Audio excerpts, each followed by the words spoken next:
Hi, I'm Mark Cerny. I'm excited to be here to talk about the newest addition to our console lineup, PlayStation 5 Pro, and how it advances gaming technology. But first, I want to take just a minute to look at what we put in the original PlayStation 5 and how it delivers an exceptional gaming experience.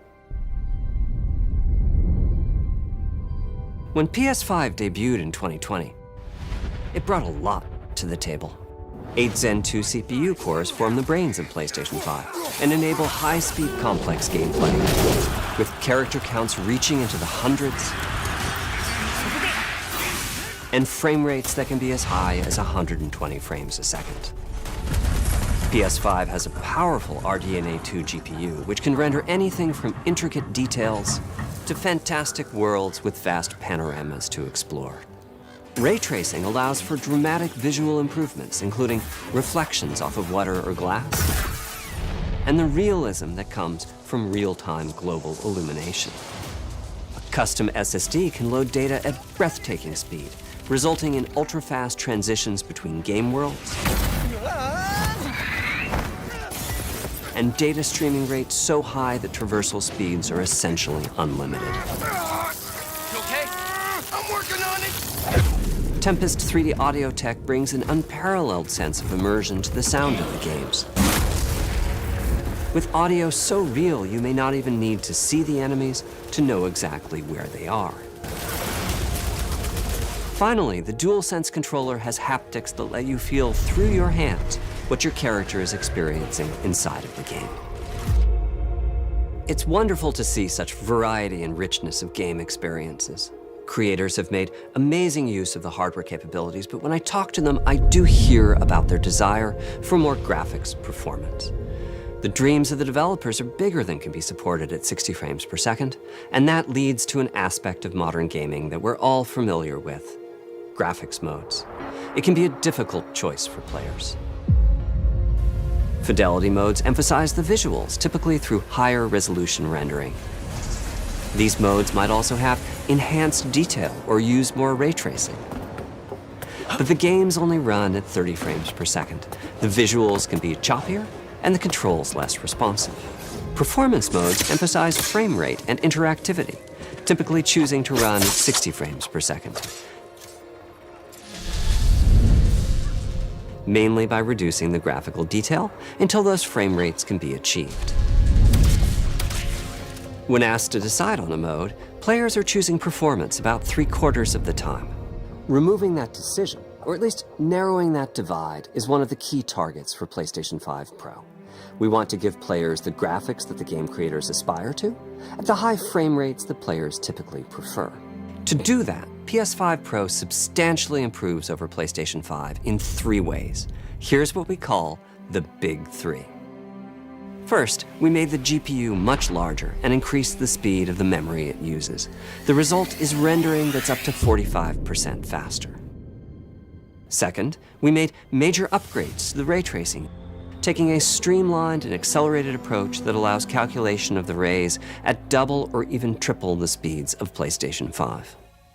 And finally, we added custom hardware for machine learning and an AI library called PlayStation Spectral Super Resolution, or PSSR for short.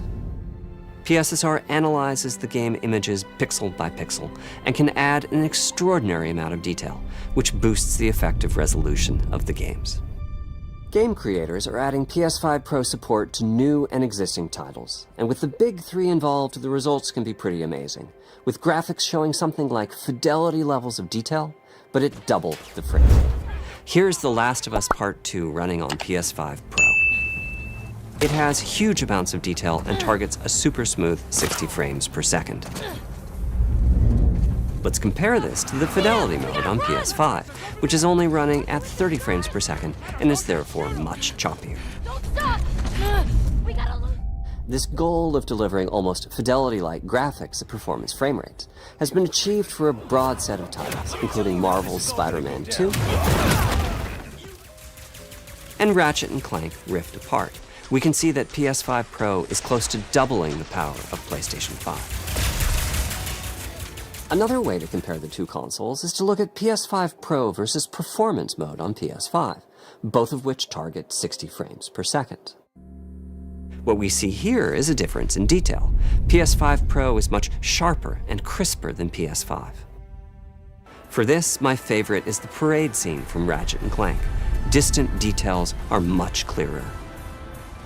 And here we can see Marvel's Spider-Man 2 is noticeably higher resolution throughout the scene, including the trees and procedural cars. So overall, some remarkable improvement to the games. On PS5 Pro, we can see increased sharpness to the graphics or smoother and more responsive gameplay. This is the big three showing their value. As you've been seeing, machine learning via the PSSR library is being used quite broadly to add pixel detail and boost frame rate. But there are as many approaches as there are game engines. The increase in raw GPU power is being especially effective for Horizon Forbidden West. Apart from the detail boost, that extra graphics power is allowing for improvements to lighting and visual effects, as well as to the hair and the skin in cinematics. Open up, guys. Dwarf's orders. Good enough for me.